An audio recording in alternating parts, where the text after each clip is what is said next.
help various companies to learn from China and learn for China.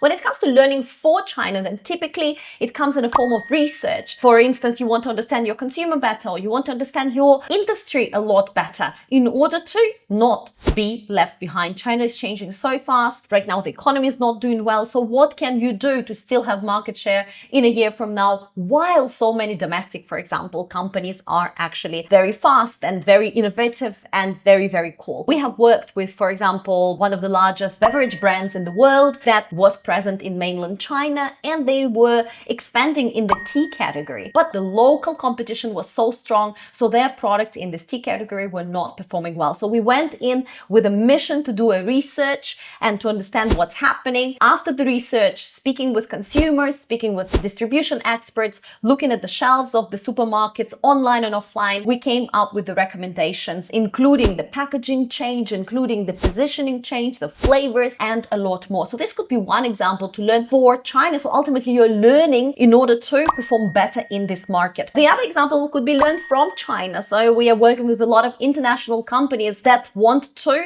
adopt some of the Chinese experiences, both successes and failures, in order to shorten their learning curve at home. So for instance, we worked with a tech company from India that was imitating some of the functions of platforms such as Douyin and Kuaishou and learning from social commerce, gamification technology, engagement, subscription, etc. And they came to China with a mission to understand how is China able to monetize and build its creator economy. How are they motivating creators to actually start putting content out there? And all that was a very interesting project that took a couple of months. There were experts involved, where we invite experts from Chinese tech companies to talk and speak in specific terms about the approaches, about some of the algorithms that they are allowed to talk about. There were also consumer tests where you could actually see Chinese consumers in action interacting with some of these technologies and models. And there were our own kind of debriefing sessions to the top management and engineering team and marketing team and all these other teams in order to help this company to understand